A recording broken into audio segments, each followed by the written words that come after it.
Today in this video, I'm going to be showing you how to build a table like this out of a single pallet that you can find basically anywhere for free. It doesn't require any specialized tools, parts, and you don't need to have any advanced skills either. So follow along, and if you do have any questions, just drop down in the comments below, and I'll do my best to help you out. Enjoy. To start off, gather together all the supplies and tools that you'll need for this project. Optional power tools that'll make this way easier are a reciprocating saw, a drill, and a palm sander.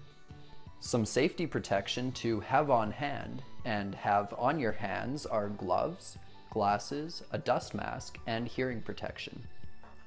Essentials for this project are a handsaw, a metal brush, a hammer, a marker, a measuring tape, 80 grit sandpaper, some nails, and some 2-inch construction screws. I also have a couple sawhorses that I'm going to be working on. So once you've got all the tools and materials that you're going to need for this project, the next step is to find a pallet. I found this pallet for free online. It was used by a car dealership. They were using it to ship parts, so I made sure that there was no signs of chemical spills. You can see there are some areas of the wood that do have a bit of discoloration. It's possible some oil or grease leaked into the wood there, so I won't be using those pieces in the table itself. I'll just be taking them off and scrapping them. Additionally, you want to make sure that the pallet you find is heat treated, so it'll have a stamp just like this one here. Sometimes you find pallets that are treated with chemicals, and when you start to sand those down, the dust from that can be pretty hazardous, so make sure you only use heat treated wood for this project. Another detail, just make sure the wood is in good condition, that you have nice flat surfaces on the top. You're going to be using that for the coffee table. Additionally, you want to make sure that the sides of the pallets have cutouts for forklift arms. Some pallets just have straight wood here, and that doesn't look quite as good in the legs of the table. So look out for those things, and once you've found a pallet, we'll go on to the next step. Make sure you wear your safety equipment as required throughout this project. Begin by disassembling the pallet. Use the reciprocating saw to cut through the nails holding the pallet together along the outside of the top and bottom of the pallet. If you don't have a reciprocating saw, you can try to separate these boards with your hammer, but it's far more likely that you'll damage the pallet in the process. Either way, do your best to separate the pallet without damaging any of the wooden boards. Next, use the hammer to separate the boards from the middle supporting beam, where your reciprocating saw can't reach. Hammer flat any nails that are left behind.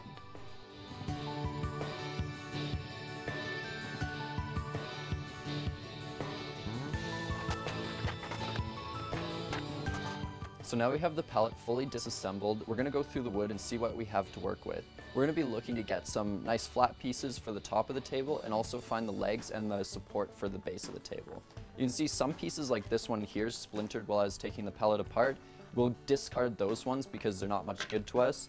We're going to need 2 decent pieces like this for the legs and the base. You can see this one here has quite a bit of bark left on it, so it probably won't work too well for us.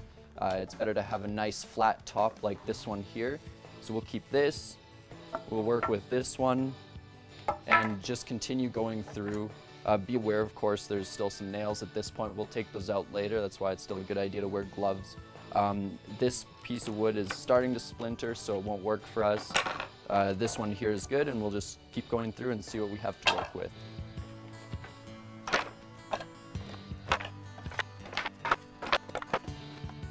Reject any boards that are damaged, look like they might crack, or show signs of oil or chemical spills from the shipping process. So from the wood that I've selected to keep here, I've made 3 piles. I've got the legs here, which are both in pretty good shape. I've got 5 boards that I've found that I think are in pretty good condition, and then I've got 2 boards here that are straight, not cracked, but not in as good of condition. You can see that this one's got a bit of a knot in the wood that is kind of had the wood disintegrate around it. Some marking from the shipping processes and that kind of stuff. So I'm just going to sort of compile this into a layout of how the table's actually going to go together, so you can get an idea of what to look for during this step. So these 5 pieces of wood here are going to be the actual top of the table. One of the pieces was bigger than the other 4, so I've put it in the middle just for some symmetry. The legs are going to go across like this.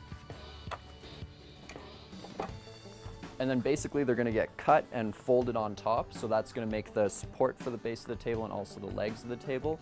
And then I'm going to be using these pieces here for a little bit of extra support underneath the base of the table. The next step before we actually assemble all of this is to clean the wood up a bit, take the nails out, sand it down, and then we'll stick it all together.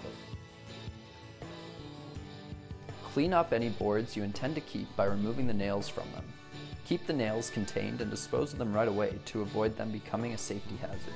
When I was about 7 years old, I stepped on a nail and it went right through my foot. Trust me, it was a long trip to the hospital and an even longer wait in ER. So it's really important to make sure you keep this clean, take it seriously, don't leave these nails sitting around.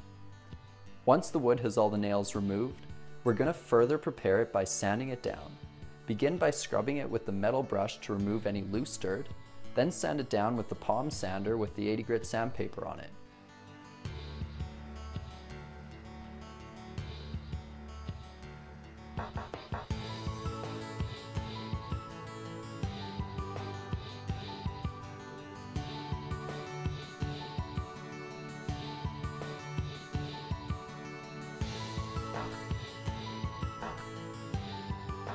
So sanding is one of those steps that you can really spend as much or as little time on as you like. For the purposes of what I'm building here today, this is basically just going to be used outside to store some plant holders on it, so I'm not going to spend a ton of time sanding it. In fact, if you're making a table just for outdoor storage, you might not even want to sand it at all. That being said, I built a nicer one that I'm using as part of my patio set, and I spent more time sanding that one to make sure nobody gets any splinters and that it looks good. So I've basically got the top here sanded down. I've got it to the point that most of the big scuffs are out, and I'm ready to move on to the next step. Depending on how big the top of your table is going to be, you'll have to adjust the exact measurements in this step to match your project. I'm cutting 15 inches off either side of the supporting beam to use as the legs of the table, and the middle part of the supporting beam will be the supports of the tabletop, so it's cut to the exact width that the finished tabletop is going to be.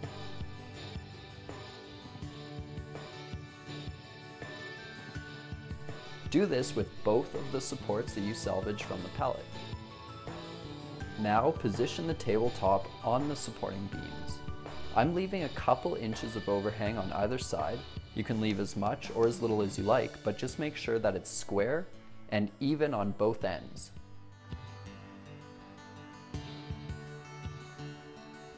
Then use the nails to fasten down the tabletop.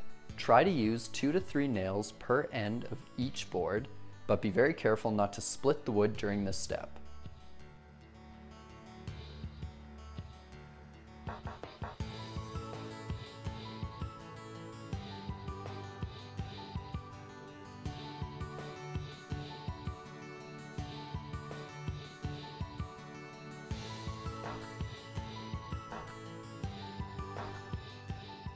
Once the tabletop is firmly attached, you'll need to screw in the legs.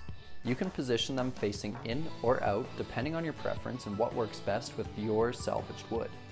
Put several screws in at an angle to ensure that the legs are firmly attached.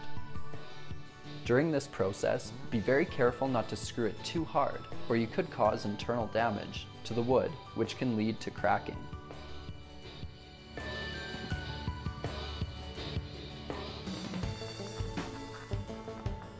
The final step in the construction of this table is to secure some connecting planks along the bottom of the table. These will provide some additional support. They also make the table look a bit more pallet-y, and they can also be used for a shelf underneath the table. That's it, your table is ready to use. So this is the table that we built today. As you can see, it doesn't look quite as nice as this one here, but it only took me about an hour and a half to put together. If you want something nicer, it's up to you to spend a bit more time sanding it. You could stain it or paint it to get a nice finish. But the great thing about working with pallet wood is you're not too invested, so you can really just do what you want with it. Have some fun, experiment, play around, and enjoy the process. Make sure you subscribe to my channel. I'm going to have more videos like this coming out soon. Also check out my Facebook and Instagram. There's links in the description below for updates on what I'm working on. Thanks for watching.